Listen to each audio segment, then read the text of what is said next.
المقابلہ کی حضرت موسیٰ سیریز میں ہم حضرت موسیٰ کے اس عظیم سفر کو دیکھ رہے ہیں جو ایک حادثاتی قتل کے بعد مصر سے نکل کر ایک لمبا کٹھن سفر طے کرتے ہوئے مدین کے علاقے میں جا پہنچے۔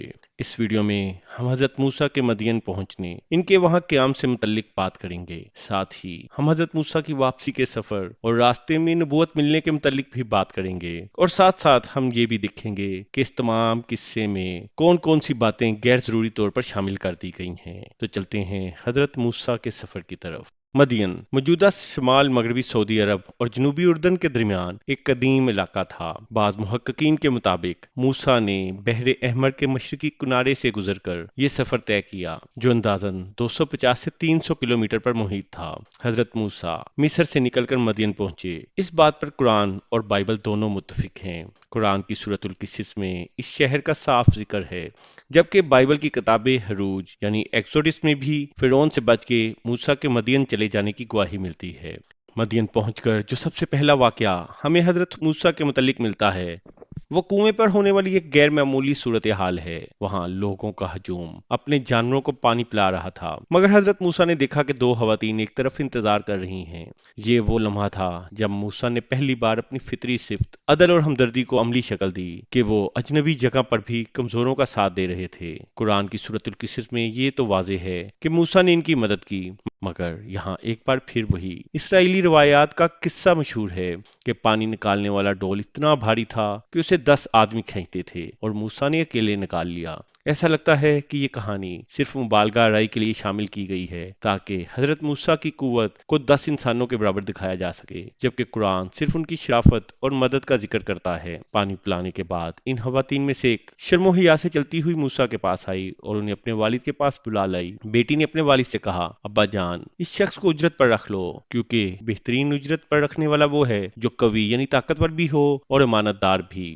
یہ بات تو واضح ہے کہ بعد میں یہی بزرگ حضرت موسیٰ کے سسر بنے۔ عام طور پر انہیں حضرت شعیب مانا جاتا ہے، لیکن قرآن ان کا نام نہیں بتاتا بلکہ صرف شیخ کبیر کہتا ہے، جبکہ بائبل انہیں جیترو کا نام دیتی ہے اور انہیں مدین کا کاہن یعنی مذہبی رہنما بتایا گیا ہے۔ یہ بات شعیب علیہ السلام سے مماثلت رکھتی ہے، کیونکہ شعیب بھی ایک نبی اور مذہبی پیشوا تھے، لہٰذا یہ کہنا کہ شعیب موسیٰ کے سسر تھے یہ ایک رائے ہے اور اسرائیلی روایات پر مبنی ہے۔ اس کے باوجود یہ بزرگ اپنے وقت کے معزز اور دیندار شخص تھے جن کی بیٹیوں نے موسیٰ کی شرافت کو پہچانا۔ یہاں مفسرین کے دو بنیادی موقف ہیں۔ بعض مفسرین یہ کہتے ہیں کہ یہ بزرگ وہی حضرت شعیب نبی تھے، جبکہ دوسری اور زیادہ مضبوط رائے یہ ہے کہ وہ شعیب کی قوم کے ایک نیک اور صالح بزرگ تھے جو ان کے ہم مذہب تھے۔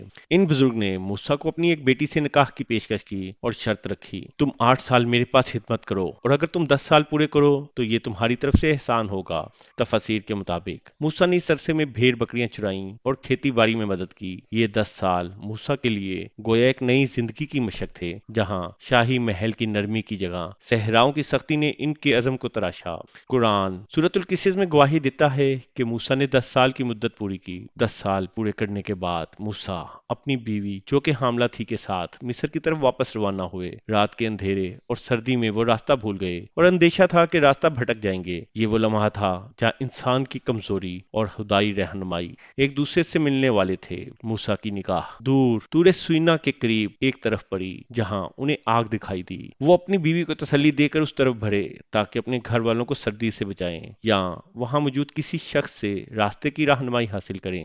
واضح رہے کہ طور ایک عربی لفظ ہے جس کا مطلب ہے پہاڑ اور سینا اس علاقے کا نام ہے، مگر جیسے ہی وہ اس مقدس مقام پر پہنچے ایک آواز نے ندا دی، اے موسیٰ، یقیناً میں ہی تیرا پروردگار ہوں، سو تو اپنے جوتے اتار ڈال، تو اس وقت مقدس سے وادی طوا میں ہے۔ مقام کے حوالے سے قرآن اسے وادی طوا کہتا ہے، جبکہ بائبل اسے حورب پہاڑ کہتی ہے۔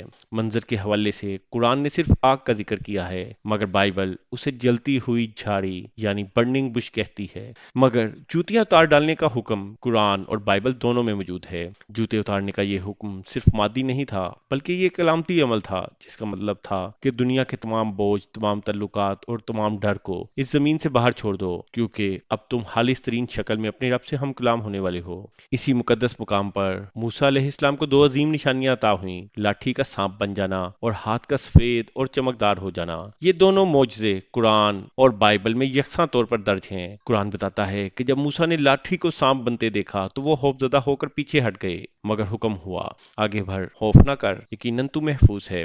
نبوت کا حکم ملنے پر موسیٰ نے اپنی زبان کی رکاوٹ کا احساس کیا، جو لکنت کی صورت میں تھی، جسے قرآن نے گرہ کہا۔ ممکن ہے یہ لکنت ایک فطری عارضہ ہو، یا دربارے فرعون میں بچپن کے دباؤ یا خوف کے نتیجے میں پیدا ہوئی ہو۔ اس لیے انہوں نے دعا کی، یا رب میری زبان کی گرہ کھول دے تاکہ لوگ میری بات سمجھ سکیں۔